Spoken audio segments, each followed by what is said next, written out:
141వ కీర్తన.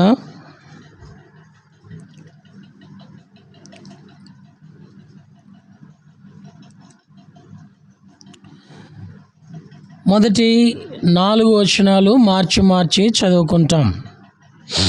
141వ కీర్తన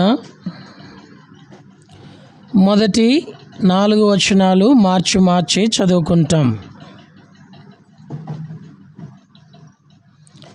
యెహోవా, నేను నీకు మొరపెట్టుచున్నాను, నా యొద్దకు త్వరపడి రమ్ము. నేను మొరపెట్టగా నా మాటకు చెవియొగ్గుము.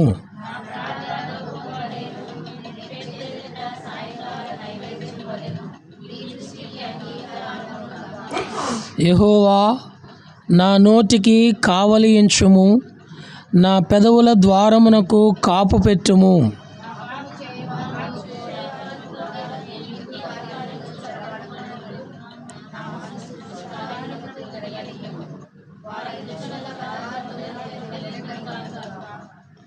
తిరిగి నెహెమ్యా గ్రంథము 9వ అధ్యాయము మొదటి 3 వచనాలు అందరం కలిసి చదువుకుంటాం. ఈ నెల 24వ దినమందు ఇశ్రాయేలీయులు ఉపవాసం ఉండి గోనె పట్టెలు కట్టుకొని తల మీద ధూళి పోసుకొని కూడి వచ్చిరి. ఇశ్రాయేలీయులు అన్యజనులందరిలో నుండి ప్రత్యేకింపబడిన వారే నిలువబడి తమ పాపములను తమ పితరుల పాపములను ఒప్పుకొనిరి.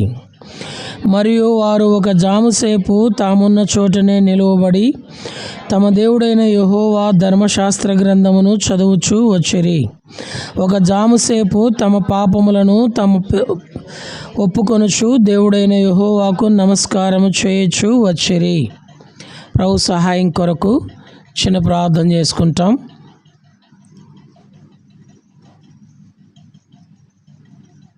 ప్రియమైన తండ్రి, యేసుక్రీస్తు వారి పేరిట స్తోత్రాలు చెల్లిస్తూ ఉన్నాం.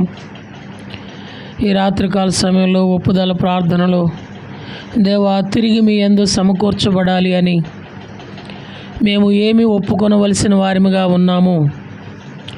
దయగలిగిన మా తండ్రి,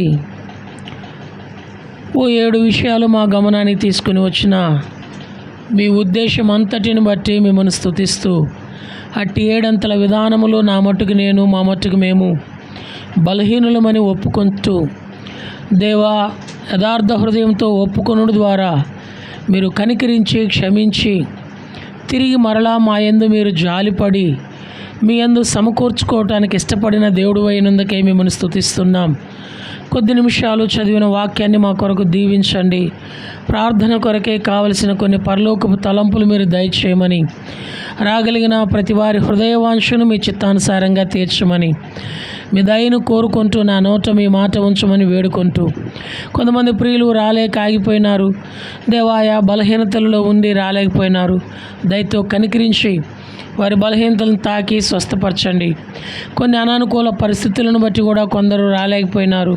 ప్రభువా, కనికరించి మరి ఈ స్థలములో నీ ప్రజలైన వారు నా తన అనుకూలముగా మిమ్మల్ని చేరి స్తుతించి ఆరాధించి గణపరిచి ప్రార్థించి ప్రతిఫలం పొందినట్లుగా తగు అవసరతలు మీ చిత్తానుసారంగా మీరు అనుగ్రహించి మహిం పొందమని నా నోట మీ మాట ఉంచమని విశ్వాసంతో యేసుప్రభువు వారి పేరిట హృదయపూర్వకంగా స్తుతులు అర్పించి ప్రార్థించి వేడుకుంటున్నాం మా తండ్రి. ఆమెన్.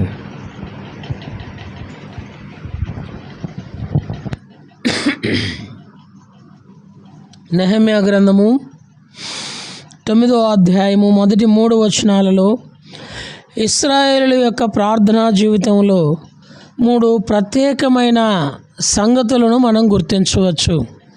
మనము కూడా ఒప్పుదల ప్రార్థన కలిగిన వారమై ఈ 3 ప్రత్యేకమైన సుగుణాలను మనం కలిగి ప్రార్థించిన యెడల ప్రతిఫలము పొందేవారిగా ఉంటాం. మొదటిది, వారు ఎలాంటి ప్రార్థనా జీవితం కలిగి ఉంటున్నారు అంటే 9వ అధ్యాయము మొదటి వచనం ఎవరైనా చదవండి.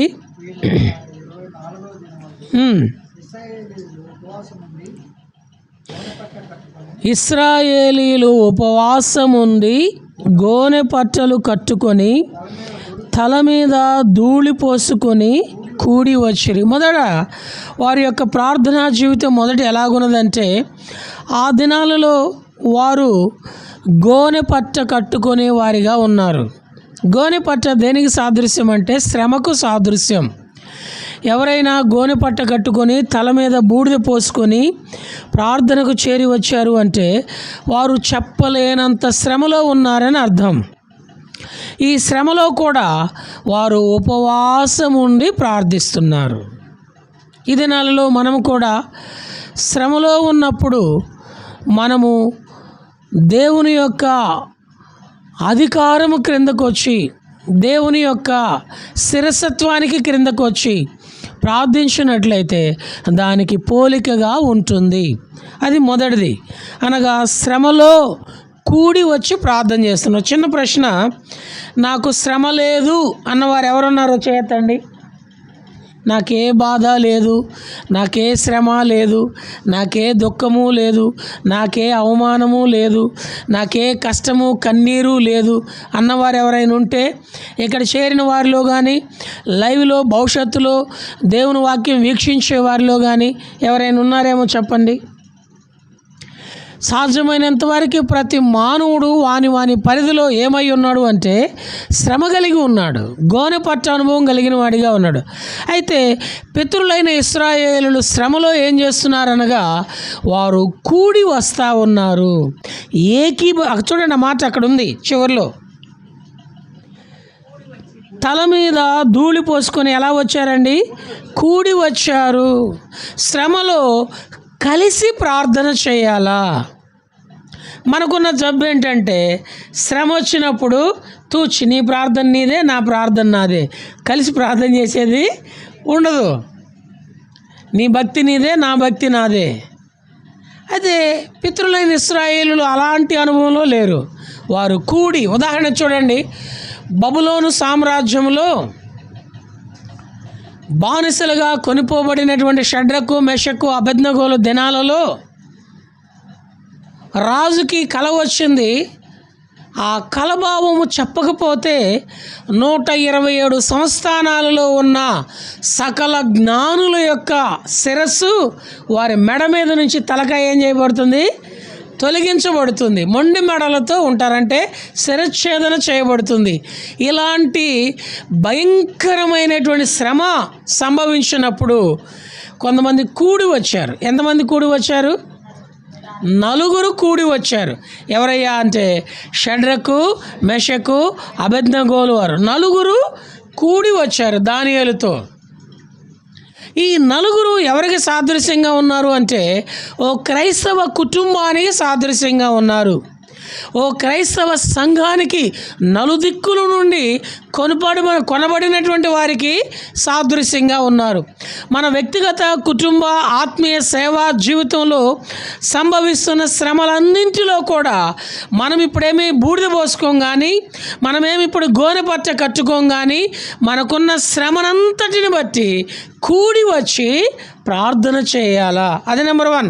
నెంబర్ 2, వారు ఎలాంటి ప్రార్థన అనుభవం కలిగి ఉంటున్నారు అంటే 2వ వచనం, నెహెమ్యా గ్రంథము 9వ అధ్యాయం 2వ వచనం, ఇశ్రాయేలీయులు అన్యజనులందరిలో నుండి ప్రత్యేకింపబడిన వారై, చాలండి. 2వది, వారు అన్య జనాంగములో నుండి ఎలాగున్నారయ్యా అంటే ప్రత్యేకింపబడిన వారు. ప్రతికూల పరిస్థితుల్లో కూడి వచ్చిన వారిగా ఉండి ప్రార్థిస్తున్నారు. అన్య జనాంగములో నుండి వారు ప్రత్యేకింపబడిన వారై ప్రార్థిస్తున్నారు.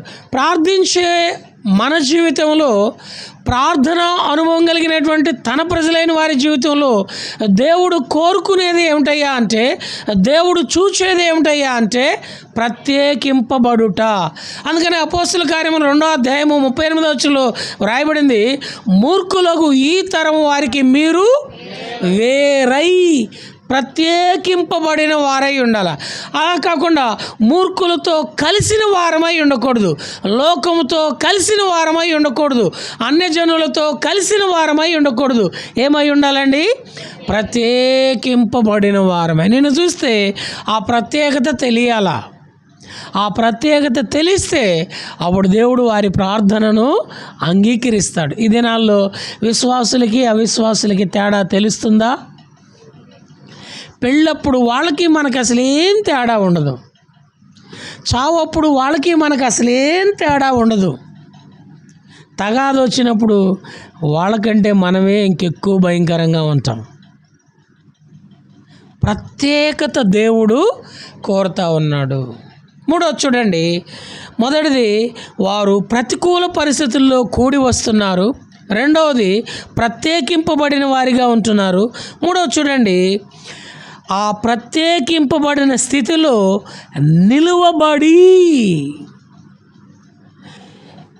ఏ శ్రమ కొరకు వారు కూడి వచ్చారో, ఏ ప్రతికూల పరిస్థితుల్లో వారు చేరి వచ్చారో, ఏ రీతిగా దేవుని కొరకు ప్రత్యేకింపబడిన వారిగా ఉన్నారో అందులో వారు మూడవదిగా ఎలాంటి అనుభవం కలిగి ఉన్నారంటే స్టాండ్ ఇన్ క్రైస్ట్, నిలువబడి.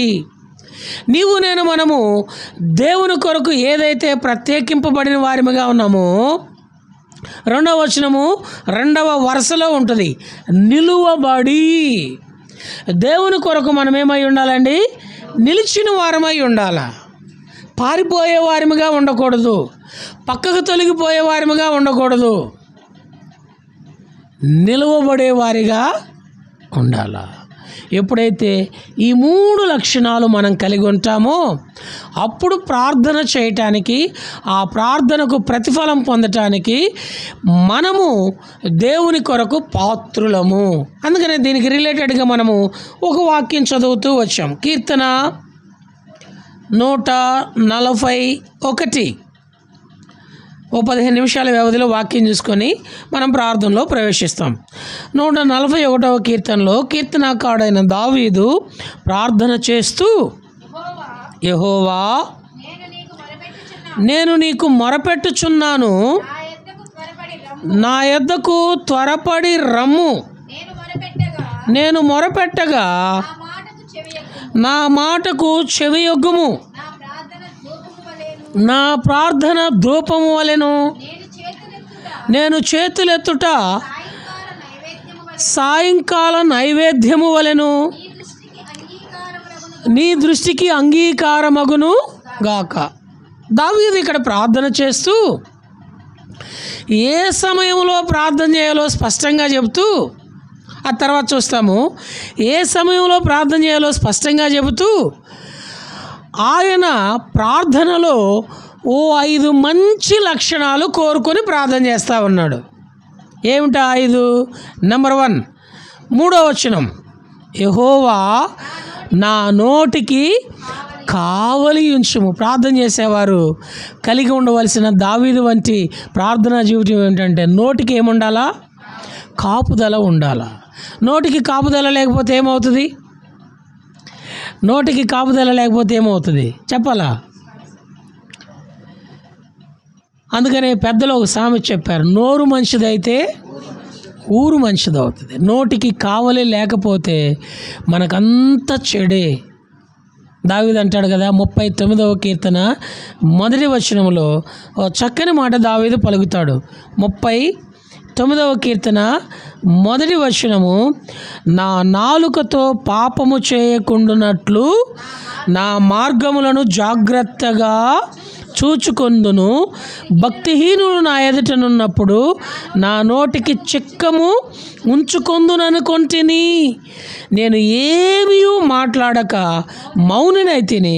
క్షేమము గూర్చి అయినను పలుకక నేను మౌనముగా ఉంటిని.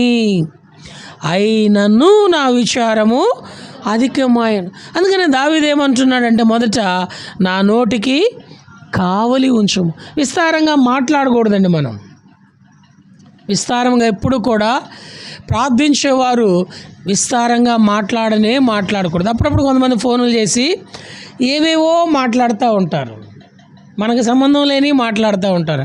అప్పుడు నేనేం చేస్తానంటే, ఎలా మాట్లాడతానంటే, అన్న భోజనం అయిందా అంటాను. వాళ్ళు ఏదో చెబుతూ ఉంటారు, పలానోళ్ళ గురించి వాళ్ళు అట్లా వీళ్ళు ఎట్లా చెబుతూ ఉంటారు.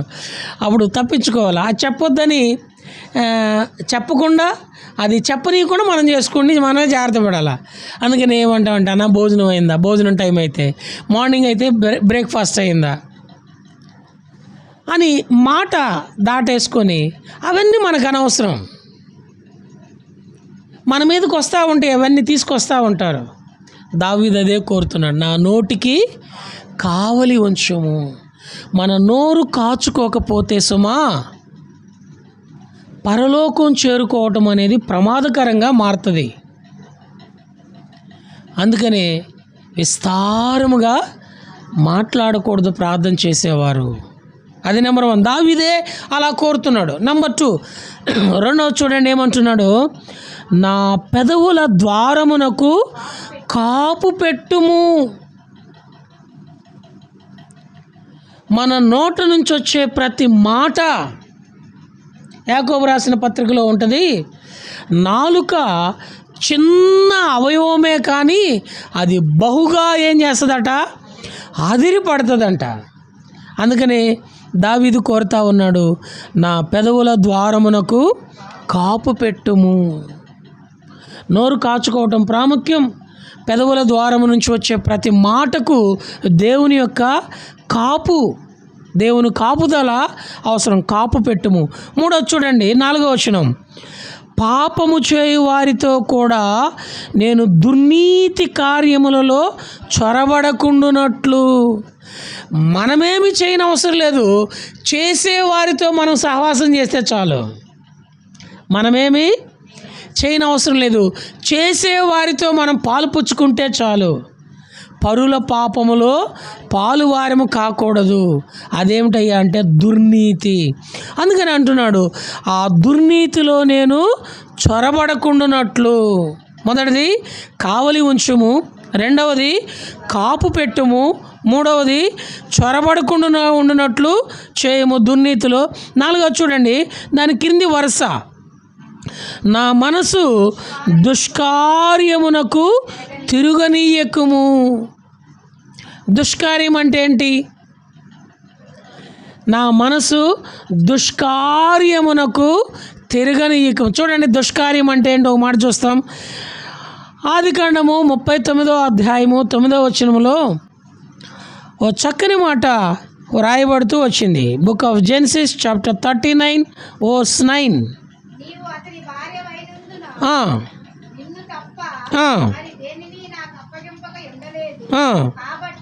కాబట్టి నేనెట్లు ఇంత ఘోరమైన దుష్కార్యము చేసి,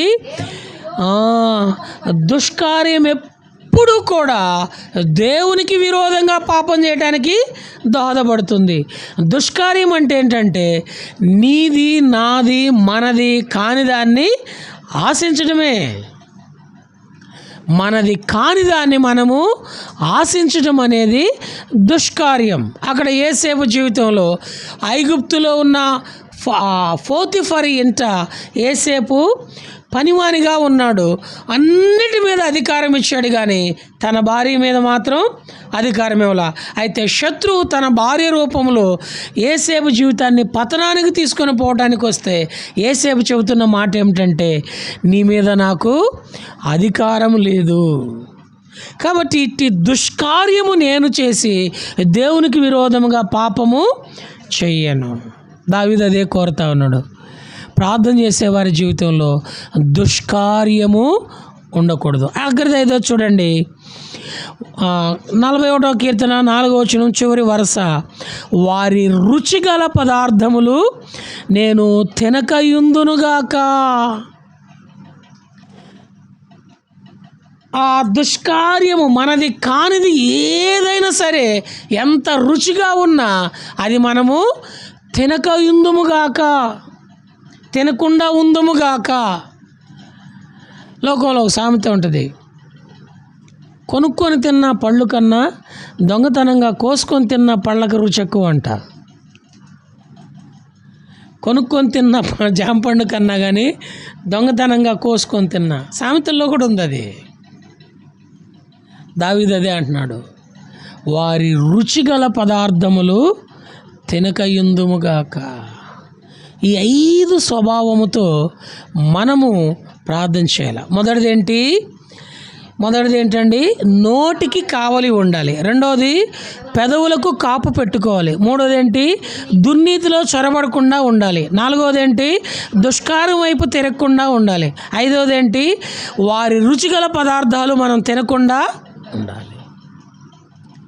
ఇవి చేసి ఇవి కలిగి మనం ప్రార్థనా జీవితము కలిగి ఉండాలి.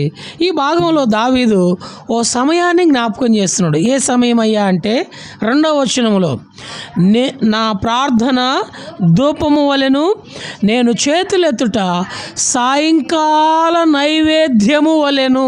అంటే ఏ సమయంలో ప్రార్థన చేస్తున్నాడు? సాయంకాలమున. ఏ సమయంలో ప్రార్థన చేయాలని బైబిల్ చెప్తుంది? ఏ సమయంలో ప్రార్థన చేయాలని బైబిల్ చెప్తుంది? Right answer. సమయమందును అసమయమందును. Right answer. ఇంకా వెరీ గుడ్, రైట్ ఆన్సర్. ఇంకా దివారాత్రులు. Very very good. ఇంకా మీరు చెప్పినవన్నీ కరెక్టే. రేయి మొదటి జామున. Very good. ఇంకా ఓ 5 సమయాలు జ్ఞాపకం చేసుకుంటాం. చాలా ఉన్నాయి బైబిల్లో. ఓ 5 సమయాలు జ్ఞాపకం చేసుకుంటాం. నెంబర్ 1, మార్క్సు వార్త 1వ అధ్యాయము 35వ వచనం. Mark gospel chapter 1 verse 35. ఆయన పెందల కడనే లేచి ఇంకను చాలా చీకటి ఉండగానే బయలుదేరి ఆయన అక్కడ ప్రార్థన చేయుచుండెను. కాబట్టి ప్రార్థన చేసే సమయము ఎప్పుడయ్యా అంటే పెందల కడనే. మనం ఎప్పుడు ప్రార్థన చేస్తాం? పొద్దుపోయాక, పొద్దుగుంకాక కదండి. పెందల కడనే ప్రార్థన చేసేవారు ఈ 5 లక్షణాల విషయంలో జాగరూకులై ఉంటారు. వారి నోటికి కావలి పెట్టుకుంటారు, పెదవుల ద్వారము కాపు పెట్టుకుంటారు, దుర్నీతిలో చొరబడకుండా ఉంటారు, దుష్కార్యముకు తిరగకుండా ఉంటారు, తనది కాని రుచిగల పదార్థము తినక ఉంటారు. కాబట్టి మొదట ఏ సమయంలో ప్రార్థన చేయాలి అంటే పెందల కడనే. ఒకవేళ మనం పెందల కడనే ప్రార్థన చేసే అలవాటు ఉంటే దానిని కొనసాగిస్తూ ఉందాం. ఒకవేళ ఆ పెందల కడనే ప్రార్థన చేసే సమయము అలవాటు కోల్పోయి ఉంటే తిరిగి సమకూర్చుకొని పెందల కడనే ప్రార్థన చేయటం అనేది మరలా పునరుద్ధరించుకుంటాం. అది నెంబర్ 1. నెంబర్ 2, కీర్తన 55 17వ వచనం. Psalms 55 verse 17. సాయంకాలమున, ఉదయమున, మధ్యాహ్నమున నేను ధ్యానించుచు మొరపెట్టుచుందును. చాలు.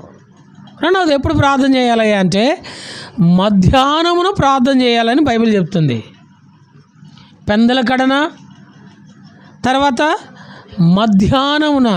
మనం మధ్యాహ్నం ఏం చేస్తాం? మధ్యాహ్నం అయితే మంచిగా తింటాం, తర్వాత అంతకంటే మంచిగా గుర్రు పెట్టి నిద్రపోతాం. మధ్యాహ్నం మనం ఏం చేయాలి అంటే ప్రార్థన చేయాల.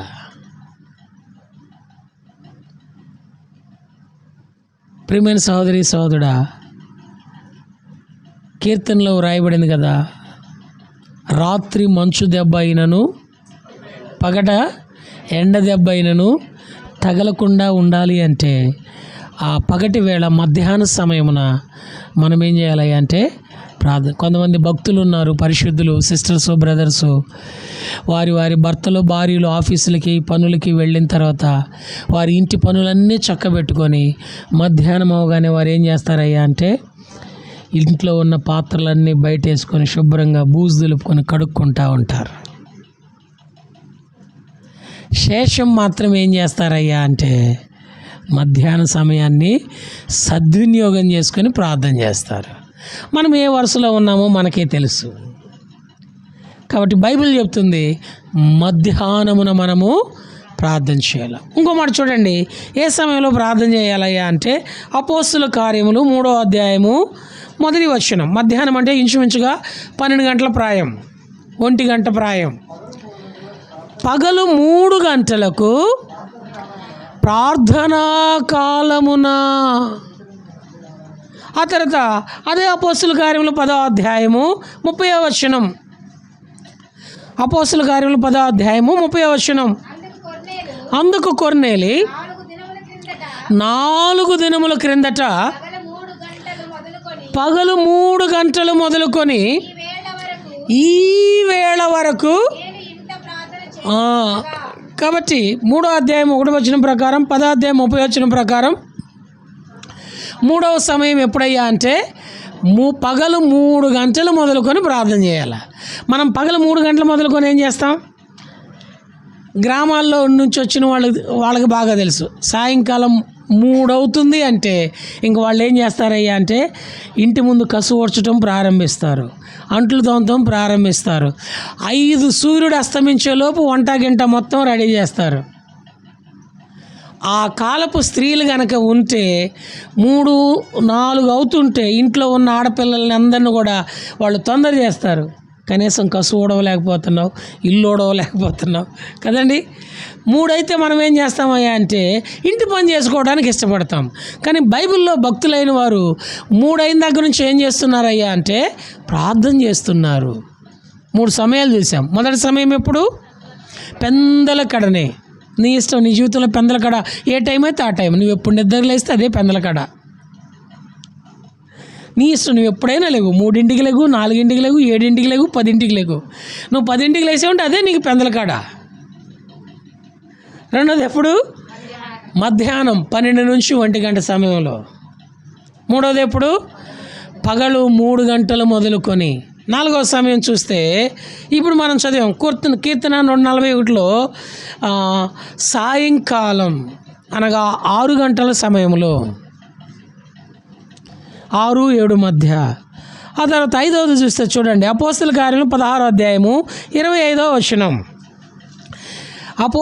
బైబిల్లో ఏ సమయాలలో భక్తులు ప్రార్థన చేస్తూ వచ్చారో ఆయా సమయాలలో మనం కూడా ప్రార్థనను కలిగి ఉండాలా. అయితే మధ్యరాత్రి వేళ పౌలును శీలయు దేవునికి ప్రార్థించుచు. కనుక ఎప్పుడు ప్రార్థన చేయాలా? మధ్యరాత్రి వేళ. మధ్యరాత్రి వేళ మనం ఏం చేస్తాం? గుర్రు పెడతా ఉంటాం. మధ్యరాత్రి వేళ సృహ తప్పిపోతూ ఉంటాం కదండి. పౌలు శీలలు ఏం చేస్తున్నారంటే మధ్యరాత్రి వేళ ప్రార్థన చేస్తున్నాడు. అందుకని కనీసం నెలకోసారి అయినా మధ్యరాత్రి వేళ మనము మెలకువతో ప్రార్థన చేయాలా. ఇంకా ఎప్పుడు ప్రార్థన చేయాలా? యేసుప్రభువు వారి దగ్గరికి వెళితే ఆయన అంటాడు కదా, చూడండి లూకాసు వార్త 6వ అధ్యాయం. లూకాసు వార్త 6వ అధ్యాయము 12వ వచనం.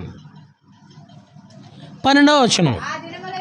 ఆ దినముల యందు ఆయన ప్రార్థన చేయుటకు కొండకు వెళ్ళి దేవుని ప్రార్థించుట యందు రాత్రి గడిపాను. కనుక ఆ రోజుగా ఏ సమయంలో ప్రార్థన చేయాలా? రాత్రి అంతా ప్రార్థన చేయాలా. కనుక ఇప్పుడు ఆల్ నైట్ ప్రేయర్ మనం ఏం చేయాలా? రాత్రంతా ప్రార్థన చేయాలా. రాత్రంతా అంటే ఎప్పటి వరకు? పెందల కడ సమయం వచ్చేంత వరకు. అంటే ఇంచుమించుగా 4-5 గంటల వరకు రాత్రంతా మనం ఏం చేయాలా? ప్రార్థన చేయాలి. మొన్నటిదిన జకరీ గారు మహిమలోనికి వెళ్ళారు. ఆయన గురించి బేదర్ దేవదాసు గారు సాక్ష్యం చెప్తూ ఆ దినాల్లో వారు వారానికి ఒకసారి ఆల్ నైట్ ప్రేయర్ కలిగి ఉండేవాళ్ళంట. ఆ దినాల్లో మన సాహసులు ఎక్కడ చూసినా ఆరంభపు దిన విశ్వాసులు వారానికి ఒకసారి అలాగూ రాత్రికాల ప్రార్థన గడిపేవాళ్ళు. వాళ్ళు కూడా అలాగూ రాత్రికాల ప్రార్థన గడిపి తెల్లవారిన తర్వాత 5 అయిన తర్వాత ఎటోళ్ళటు అందరూ ఇంటికి వెళ్ళిపోతే ముగ్గురు బాధ్యత కలిగిన ముగ్గురు బ్రదర్స్ కలిసి కొండెక్కి కొండ మీద ప్రార్థన చేయడానికి కూర్చునేవాళ్ళంట. ఎందుకు కొండెక్కారు అని అంటే వాళ్ళని అడిగితే వాళ్ళు చెప్తున్నారు, రాత్రి అంతా ప్రార్థనలో ఉన్నాం కదా, దేహం అలసిపోయి ఉంటుంది. అదే కొండెక్కామనుకో దేహానికి ఏం కలుగుతుంది? శ్రమ కలుగుతుంది. ఈ శ్రమలో శరీరాన్ని నలగొట్టుకొని కొండెక్కిపోయి ఆ శ్రమను తలపోసుకొని ఇక్కడ సంఘము విస్తరించడానికి, నూతన ఆత్మలు సమకూర్చబడటానికి వాళ్ళు కొండెక్కి ప్రార్థన చేశారు. యేసుప్రభువు వారు కూడా రాత్రి కొండకు వెళ్ళే రాత్రంతా ఏం చేశారు? ప్రార్థన చేశారు. మనం కూడా రాత్రి అంతా ఏం చేయాలయ్యా అంటే ప్రార్థన చేయాలి. చిన్న మనవి, చిన్న ప్రశ్న అనుకోండి. నెలలో నీవు ఎన్ని రాత్రులు ప్రార్థన చేయగలుగుతున్నావు? నెలకి ఎన్ని రోజులు చెప్పండి? 30 రోజులు. 30 రోజుల్లో దశంభాగం ఎన్ని రోజులు చెప్పండి? 3 రోజులు. నెలకి ఎన్ని రాత్రులు చెప్పండి? నెలకి ఎన్ని రాత్రులు? 3 రాత్రులు లేక 30 రాత్రులు. 30 రాత్రుల్లో దశంభాగం ఎన్ని రాత్రులు చెప్పండి? 3 రాత్రులు. అంటే 10 రోజులకు ఒక రాత్రి వేసుకోండి కదండి. 10 రోజులకు ఒక రాత్రి మనము ప్రభు సన్నిధిలో ప్రార్థించే వారిగా ఉన్నామా? ఉంటే ధన్యులం. ఒకవేళ ఉండకపోతే అలాగ ఉండటానికి సిద్ధపాటు కలిగి ఉండ బద్ధులం. ముఖ్యంగా యవనస్తులు బిలో 40 సంవత్సరాల లోపున్న ప్రతి యవన సహోదరుడు సహోదరి రక్షించబడిన తర్వాత వారి యవన ప్రాయంలో కనీసం నెలలో 3 రాత్రులు, అది వరుసగానైనా 10 రోజులకు ఒకసారైనా నీ అనుకూల సమయాన్ని బట్టి, ఇందాక సహోదరుడు చెబుతున్నాడు, సమయమందును అసమయమందును ప్రార్థన చేయాలా. రాత్రి దేవుని సన్నిధిలో గడపగలిగితే ఆ నీ ప్రయాసను, ఆ నీ క్రయమును, ఆ నీ కన్నీటిని, ఆ నీ భారాన్ని దేవుడు ఏం చేస్తాడయ్యా అంటే చూస్తాడు. 5 సమయాలు జ్ఞాపకం చేసుకున్నాం. మొదటిదే సమయంలో ప్రార్థన చేయాలా? పెందల కడనే ప్రార్థన చేయాలి, అది మనం అలవర్చుకోవాలా. రెండోదే సమయంలో ప్రార్థన చేయాలా? మధ్యాహ్న సమయంలో ప్రార్థన చేయాలా, అది కూడా అలవర్చుకోవాలా. మూడోదే సమయంలో ప్రార్థన చేయాలా? పగలు 3 గంటల సమయంలో 3 గంటల నుంచి ప్రార్థన చేయడం అలవాటు చేసుకోవాలా. 4వ సమయంలో ప్రార్థన చేయాలా? సాయంకాల వేళలో ప్రార్థన చేయడం అలవర్చుకోవాలా. 5వ సమయంలో ప్రార్థన చేయాలా? మధ్యరాత్రి వేళ, రాత్రంతా కూడా ప్రార్థన చేయాలి. అంటే దీన్ని ఈ 5ంటిని బట్టి చూస్తే ప్రార్థన చేయడానికి ఏ సమయం అట? ఒక్క మాటలో చెప్పండి, 5 ఒక మాటలో కలిపి 24 గంటలు ఏం చేయొచ్చు? ప్రార్థన చేయొచ్చు. అదే కీర్తన 1:2 దివారాత్రములు ధ్యానించువాడు. నువ్వు ప్రార్థన చేయడానికి 24 గంటలు ఏ సమయమైనా, దీన్ని తీసుకునే కార్పొరేట్ హాస్పిటల్ వాళ్ళు బయట బోర్డు పెట్టారు 24/7 అని. వాళ్ళే అంత పట్టింపు కలిగి ట్రీట్మెంట్ చేస్తుంటే పరమ వైద్యుని దగ్గర మనం ఎంత పట్టింపు కలిగి ప్రార్థన చేయాలి చెప్పండి? 24/7 నువ్వు ఏ సమయంలోనైనా ప్రార్థన చేయడానికి రావచ్చు, ఏ సమయమైనా ప్రార్థన చేయడానికి సద్వినియోగం చేసుకోవచ్చు. నీ దగ్గరికి ఏ విశ్వాసం వచ్చినా, నువ్వు ఏ విశ్వాస దగ్గరికి వెళ్ళినా, నువ్వు ఎంతసేపు మాట్లాడింది లెక్క రాదు, కానీ మీ ఇద్దరు కలిసి ఎంతసేపు ప్రార్థించింది అనేది దేవుడు లెక్క తీస్తాడు. ఎంతసేపు మాట్లాడుకుంటాం డానియేలన్నా? అసలు ఒక సమయం ఉంటేనేగా. ఎంతసేపు ప్రార్థన చేస్తాను డానియేలన్నా? అసలు ఇప్పుడు ఆయన చేస్తేనేగా. దానికేమో సమయం సరిపోవట్లేదు, దీనికేమో సమయమే ఇవ్వట్లేదు. అయితే ఇక నుంచి తీర్మానం చేసుకుందాం, నీ దగ్గరికి ఎవరు వచ్చినా విశ్వాసి, నువ్వు ఏ విశ్వాసి దగ్గరికి వెళ్ళినా, నువ్వు మాట్లాడినా, మనం మాట్లాడిన ప్రతి మాటని దేవుడు ఏం చేస్తాడంటే చెవియొగ్గి ఆలకిస్తాడు. 2 విశ్వాసులు కలిసినా, 2 పెద్దలు కలిసినా, 2 సేవకులు కలిసినా, 2 రక్షించబడి వారిని కలిసినా, వారు మాట్లాడుకుంటుంటే దేవుడు ఏం చేస్తాడట? చూడండి అన్నమాట. మలాకీ గ్రంథం 3వ అధ్యాయం 16వ వచనం. అప్పుడు యెహోవా యందు భయభక్తులు గలవారు ఒకరితో ఒకరు మాట్లాడుకొనుచుండగా యెహోవా చెవియొగ్గి ఆలకించెను. మరియు యెహోవా యందు భయభక్తులు కలిగి ఆయన నామమును స్మరించు వచ్చు ఉండు వారికి జ్ఞాపకార్థముగా ఒక గ్రంథము ఆయన సముఖమునందు వ్రాయబడెను. చూడండి, గుండెలు పగిలిపోతూ ఉన్నాయి. ఇద్దరు విశ్వాసులు కలిసి మాట్లాడుకుంటుంటే దేవుడు ఏం చేస్తున్నాడంట? చెవియొగ్గి ఆలకిస్తున్నాడంట. ఆలకించడం మాత్రమే కాకుండా వారిద్దరి మాటలంతా ఏం చేస్తున్నాడు? వారికి ప్రత్యేకంగా తన సముఖమున, మళ్ళీ వేరే వారి అండర్లో ఉంచడం. ఒకవేళ నాలాంటి వాడు లేకపోతే దావీదు లాంటి వాని దగ్గర కనుక ఆ గ్రంథాన్ని పెడితే కీర్తన మావాడేలని రఫ్ చేసి వేరే రాస్తానేమోనని, యోవన్న మావాడేలని చెప్పేసి అని దాని మీద పేస్ట్ చేసి వేరే రాస్తానేమోనని, అవి నాలాంటి వాడి దగ్గర, దావీదు లాంటి వాడు ఇంక ఎవరి దగ్గర ఉంచడంట. ఆ గ్రంథం ఎవరి దగ్గర ఉంచుతాడంట? ఆయన సముఖమునందు. చూడండి, ఈ లెక్కన మనం మాట్లాడుకున్న మాటలన్నీ, ఇద్దరు విశ్వాసులు, ఇద్దరు సేవకులు, ఇద్దరు భక్తులు, ఇద్దరు పరిశుద్ధులు మాట్లాడుకున్న మాటలన్నీ వ్రాసిన గ్రంథాన్ని కనుక తీస్తే ఏమవుతాం మనం? చేసిన ప్రార్థన వెయిట్ ఎంత? వ్రాయబడిన గ్రంథం వెయిట్ ఎంత?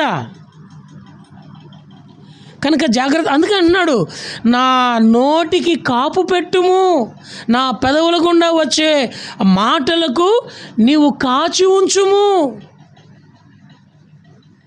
వాటితో నాకు సాంగత్యము చేయనీకుము.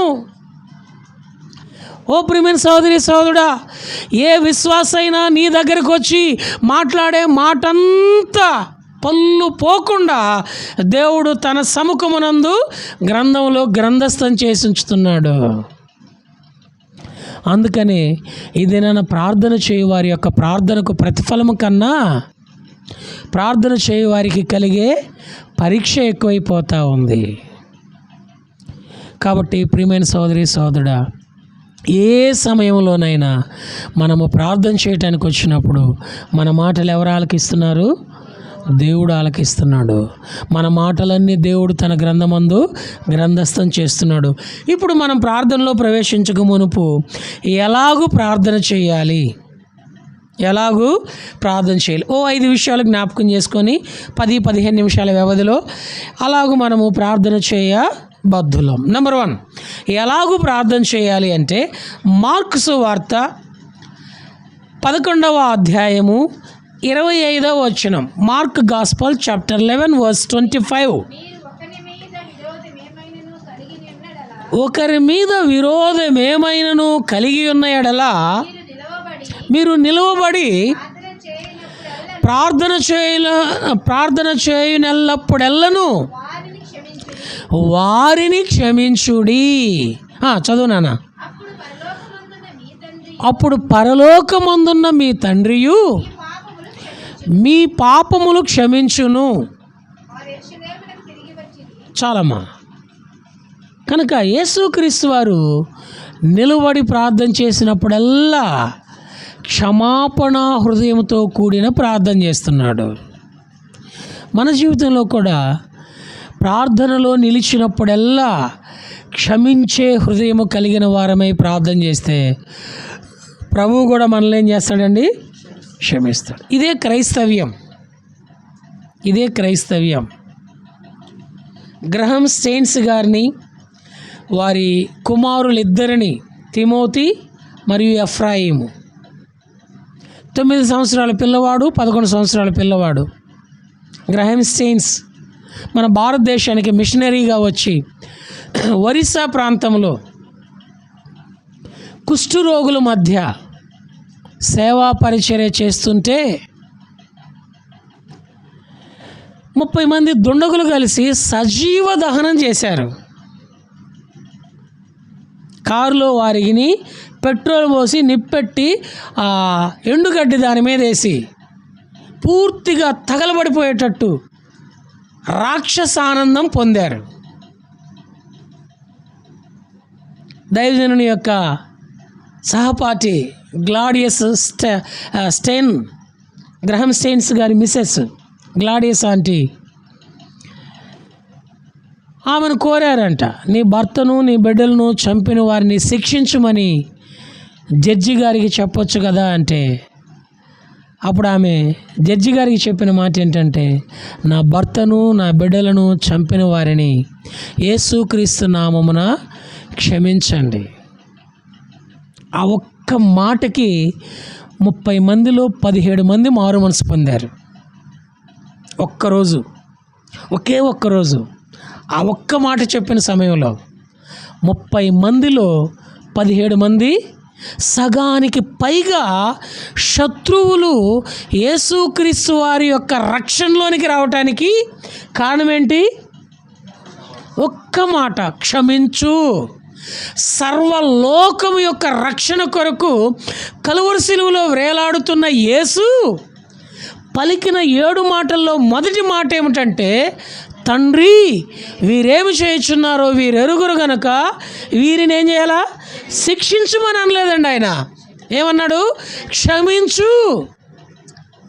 క్రైస్తవునిగా, ప్రార్థనాపరుడుగా ఉదయకాల సమయంలోనైనా, మధ్యాహ్న సమయంలోనైనా, సాయంకాల సమయంలోనైనా, 3 గంటల సమయంలోనైనా, మధ్యరాత్రి వేళైనా, రాత్రంతయు అయినా, దివారాత్రులైనా సరే ప్రార్థించే సమయంలో క్రీస్తును కలిగిన వారమై యేసుక్రీస్తు నామమున ప్రార్థన చేసినప్పుడు క్షమాపణ హృదయము, క్షమించే హృదయము కలిగి ప్రార్థించినట్లయితే దేవుడు మనలను క్షమించి చేర్చుకునేవాడిగా ఉంటాడు.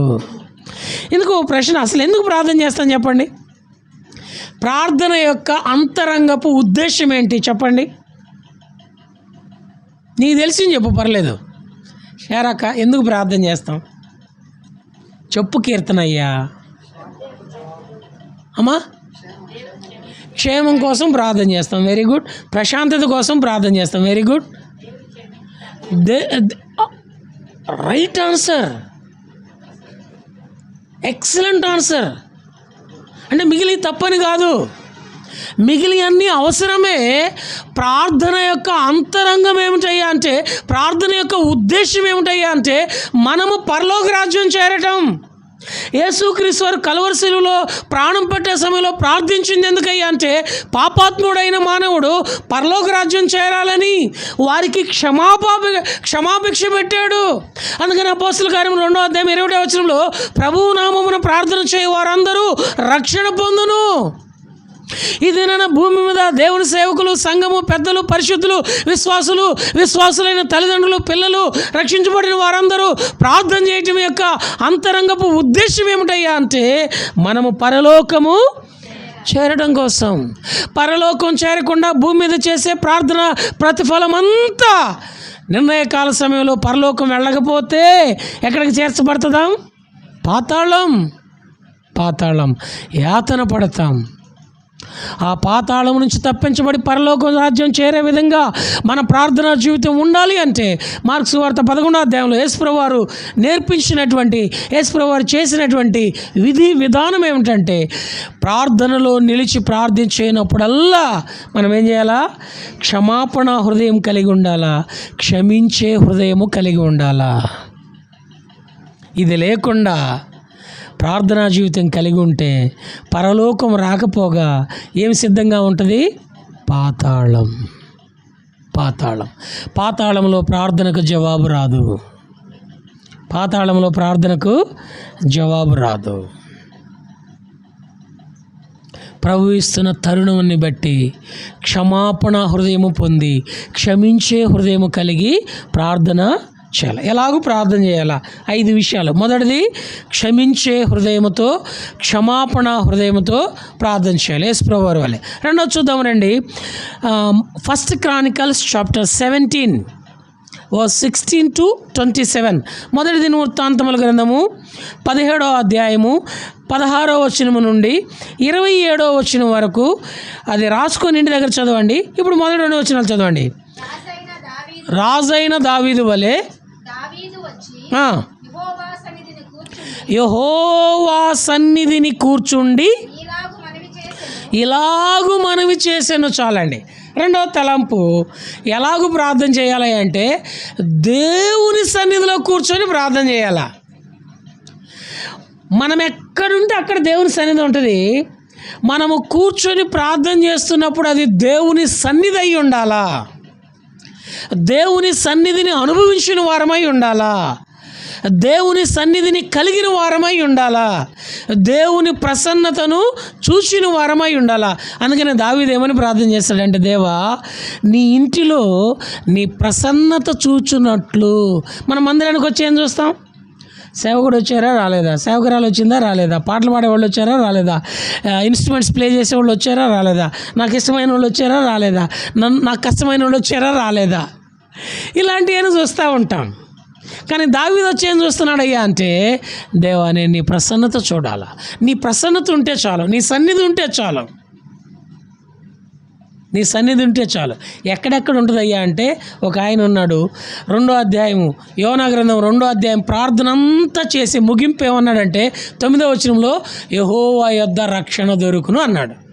2వ అధ్యాయం ప్రార్థనతో ప్రారంభించాడు, ముగింపు ఏమన్నాడంటే ప్రార్థన చేసి యెహోవా యొద్ద రక్షణ దొరుకును. ఎక్కడున్నాడండి? ఎక్కడున్నాడు 2వ అధ్యాయంలో యోనా? సముద్రపు అగాధములో ఉండి చాప కడుపులో దేవుని సన్నిధిని కలిగి ప్రార్థన చేశాడు కనుక రక్షణ దొరికింది. కనుక గాఢాంధకారములో ఉన్న, అదుల్లాము గృహలో ఉన్న, ఆకలితో ఉన్న, అన్ని అనుకూల పరిస్థితులు లేకపోయినప్పటికీ ఆయన సన్నిధిని గనక మనము కలిగి కూర్చొని ప్రార్థన చేయగలిగితే, మనం ప్రార్థించేటప్పుడు ప్రభు సన్నిధిని కలిగి ఉండాలా. ప్రభు సన్నిధి అంటే ఆయన ప్రసన్నత. గజిబిజి గందరగోళంగా మనసును పెట్టుకొని ప్రార్థన చేయకూడదు. ఆయన ప్రసన్నతను చూచున్నట్లు ప్రార్థన చేయాలి. మనం ప్రార్థన చేసేటప్పుడు మన మనసు ఎలా ఉంటుందయ్యా అంటే, రకరకాలైన ఆలోచనలతో తిరుగుతూ ప్రారంభం మాత్రం భలే ఎత్తుకుంటాం. అలాంటి దేవుడివి, ఇలాంటి దేవుడివి, ఇట్టాటి దేవుడు అని ఎత్తుకుంటాం. ఇక తర్వాత మన ఆలోచనలు, ఇది ఎడ చేద్దాం, అది ఎడ చేద్దాం, వాడి దగ్గరికి వెళ్దాం, ఇది చేద్దాం, దీనికి ఇట్ట కౌంటర్ వేద్దాం అని ఇవన్నీ చేసుకొని యేసు నామంలో ప్రార్థన చేస్తున్నాను తండ్రి. అమ్మో గంట సేపు చేశాను చూసావా, గంట సేపు నువ్వు 2 గంటల సేపు నువ్వు హృదయంలో ఆలోచనలతో నలిగిపోయేవే తప్ప విరిగి నలిగిన హృదయంతో ఆయన ప్రసన్నతను, ఆయన సన్నిధిని దావీదు వలె కూర్చొని ప్రార్థన చేయలేకపోయాం. అందుకనే దావీదుకి మనకు అంత వ్యత్యాసం. దావీదు దేవుని నివాస స్థలం కొరకై కంటి మీద కునుకు రానియలేదు. ఆ నివాస స్థలం ఏదయ్యా అంటే నా హృదయమే. మనమేమో దేవుని నివాస స్థలం పాడు చేయటానికి కనుదెరిస్తే ఎప్పుడు నిద్రపోతూనే ఉంటాం. దేవుని సన్నిధిని కూర్చొని ప్రార్థన చేయాలా. మూడో చూస్తామండి ఎలా ప్రార్థన చేయాలయ్యా అంటే, నిర్గమాకాండం 34వ అధ్యాయం 8వ వచనం. Book of Exodus chapter 34 verse 8. నిర్గమాకాండం 34వ అధ్యాయం 8వ వచనం. అందుకు మోషే త్వరపడి నేల వరకు తల వంచుకొని నమస్కారం చేసి, ప్రభువా నా మీద నీకు కటాక్షము కలిగి ఉన్న ఎడల నా మనవి ఆలకించము. చాలది. మూడోది మోషే ప్రార్థన చేస్తున్నాడు. ఎలాగ ప్రార్థన చేస్తున్నాడంట? నేల వరకు వంగి ఆయన కటాక్షం కోరుకుంటున్నాడు. మనం ఎలా ప్రార్థన చేస్తామంటే నేల వరకు తలంచుతాం, కానీ మనుషులు కటాక్షం కోరుకుంటాం. అరవింద్ ఏమన్నా హెల్ప్ చేస్తే బాగుండు, బక్సింగ్ ఏమన్నా ఉపయోగపడితే బాగుండు, ఆకాశం ఏమన్నా అక్కడికి వస్తే బాగుండు, తల నేల కొంచేసి ఆలోచనలన్నీ ఏళ్ళ చుట్టూ గింగిరాలు తిప్పుతూ ఉంటాం. కటాక్షం వస్తుందో రాదో తెలియదు మాత్రం, కానీ కరువు మాత్రం వస్తుంది. మోషే నేల వరకు తల వంచి ప్రభు కటాక్షం కోరి ప్రార్థన చేసినాడు గనక ఐగుప్తులో నుంచి విమోచించబడి వాగ్దాన భూమికి వెళ్ళేంత వరకు వారందరికీ ఏం రాలేదు? కరువు రాలేదు. వారి వస్త్రాలు పాతగిల్లలేదు, వారు చెప్పులు తెగిపోలేదు కదండి. వారికి కరువే లేదు, వారి కాళ్ళు వాయలేదు. సమృద్ధి.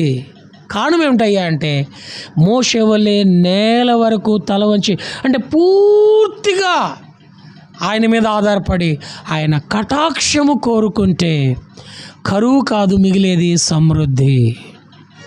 యేసుప్రభు వారి వలె నిలిచుండి ప్రార్థన చేయడం ద్వారా క్షమాపణ, దావీదు వలె కూర్చుండి ప్రార్థన చేయడం ద్వారా ఆయన సన్నిధి ప్రసన్నత, మోషే వలె నేల వరకు వంగి ప్రార్థన చేయడం ద్వారా ఆయన కటాక్షంతో సమృద్ధి.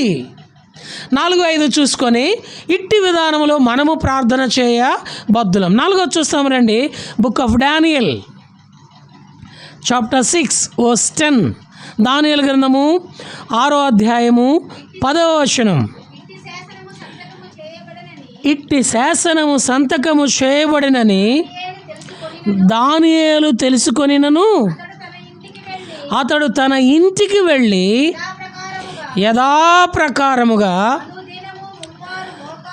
అనుదినము 3 మోకాళ్ళుని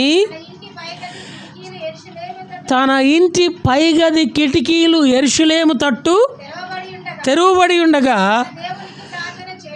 తన దేవునికి ప్రార్థన చేయొచ్చు ఆయనను స్తుతించుచూ వచ్చెను.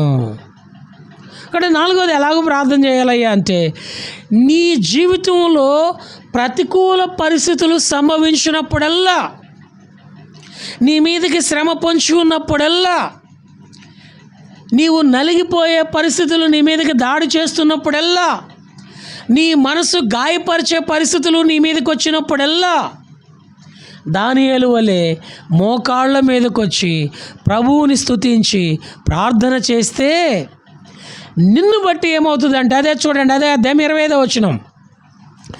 Book of Daniel chapter 6:25. లోకమంతా నివసించు సకల జనులకును రాష్ట్రములకును ఆయా భాషలు మాట్లాడు వారికి ఇలాగూ వ్రాయించెను. చూడండి ఎంత చక్కని ఆశీర్వాదం. మీకు క్షేమాభివృద్ధి కలుగునుగాక, నా సముఖన నియమించినదేమనగా నా రాజ్యములోని సకల ప్రభుత్వముల యందు నివాసులు దానియేలు యొక్క దేవునికి భయపడవలెను, ఆయన సముఖమున వణుకుచుండవలెను. ఆయన్నే జీవము గల నీ కష్టకాలములో, నీ కన్నీటి సమయంలో, నీ ప్రతికూల పరిస్థితుల్లో, నీ మీదకి వస్తున్న పరీక్ష పోరాట పరిస్థితుల్లో, శాసనము నీ మీద శిరచ్ఛేదన చేయబడే ప్రతికూల దండయాత్ర సమయంలో దానియేలు వలె మోకరించి ప్రభుని స్తుతించి ప్రార్థించగలిగితే నీ ద్వారా సకల జనులకు సకల రాష్ట్రాలకు క్షేమాభివృద్ధి కలుగుతుందని వాగ్దానం ఉంది. నా తలంపు ఏంటంటే, దేశమంతా రాష్ట్రమంతా క్షేమాభివృద్ధి కలగపోయినా కనీసం నీ ద్వారా నీ ఇంటి వారికి ఏం కలుగుతుంది? క్షేమము కలుగుతుంది. అంత మాత్రమే కాక దానియేలు దేవుడే దేవుడని శాసనం వస్తుంది.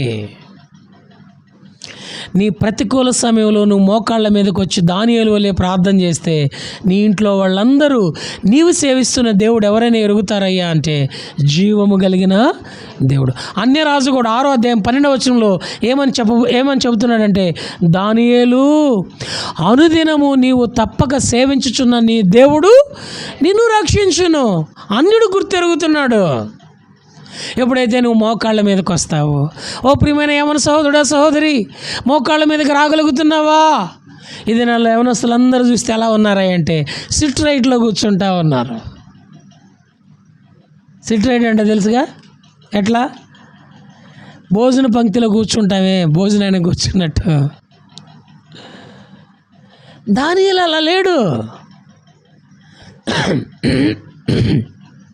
ఒకవేళ నీ శరీర బలహీనతను బట్టి, అనారోగ్యాన్ని బట్టి మోకాళ్ళ మీదకి రాకపోతే కనికరం కలిగిన దేవుడు కృప చూపిస్తాడు. నీకు ఆరోగ్యం ఉంది, మోకాళ్ళ మీదకి వచ్చే అనుభవం కనుక నీవు కలిగి ఉండకపోతే నీ ద్వారా నీ జనులందరూ ఈ జీవం కలిగిన దేవుడు దేవుడని తెలుసుకోలేరు. నీ ద్వారా నీ అన్న వారందరికీ క్షేమము చూడలేదు. నాకు ఇష్టమైన వాగ్దానాల్లో అది ఒక వాగ్దానం. జానపాడులో సేవ చేసిన దినాలన్నింటిలో కూడా ఆ మాట మీద వాక్యం బల్లవర్తమానం చెబుతూ వచ్చేవాడిని. చివరికి అయిపోయిన తర్వాత అందరూ ప్రైజ్ దలాడని పలకరించుకుంటారు కదా, అక్కడ వాళ్ళకి ఏం చెప్పి నేర్పించానంటే, ఒకరికొకరు షేక్ హ్యాండ్ ఇచ్చి, నీకు క్షేమాభివృద్ధి కలుగును గాక నా వలన, నా ద్వారా నీకు క్షేమమే తప్ప క్షేమం కలగకూడదు. అలాగుండాలంటే నేను మోకాళ్ళ మీదకి రావాలా? సంతోషంగా వాళ్ళు అలా చెప్పుకునేవాళ్ళు. నీ అన్న వారందరూ నీ ద్వారా క్షేమంలోనికి రావాలి అంటే మనం దానియేలు వలె ఎలాంటి ప్రార్థన చేయాలా? ప్రతికూల పరిస్థితుల్లో మోకాళ్ళ మీదకి రావాలా? ఓ ప్రియమైన చెల్లి, తమ్ముడా, యవ్వన కాలంలో మోకరించగలుగుతున్నావా? ఒకవేళ అనారోగ్యం ఉంటే ప్రభువు కనికరిస్తాడు, కానీ ఆరోగ్యం దేవుడు ఇస్తాడు. ఎక్కడికి రావాలయ్యా అంటే మోకాళ్ళ మీదకి. దైవజనుడు బీసీ జాన్ గారు ఉన్నారు. ఆయన మహిమలోనికి పిలువబడేంత వరకు మోకాళ్ళ మీదే ఉండేవాడు. నిండు వృద్ధాప్యంలో, సుమారుగా 75-80 సంవత్సరాల మధ్యకాలంలో నిండు వృద్ధాప్యంలో మహిమలోనికి పిలువబడ్డాడు. మహిమలోనికి పిలువబడేంత వరకు మోకాళ్ళ మీద ఉన్నాడు. ఇది మనం ఎలా ఉన్నాం? ఎలాంటి ప్రార్థన చేస్తున్నాం? ఏం ప్రార్థన చేస్తున్నాం అన్నది తర్వాత.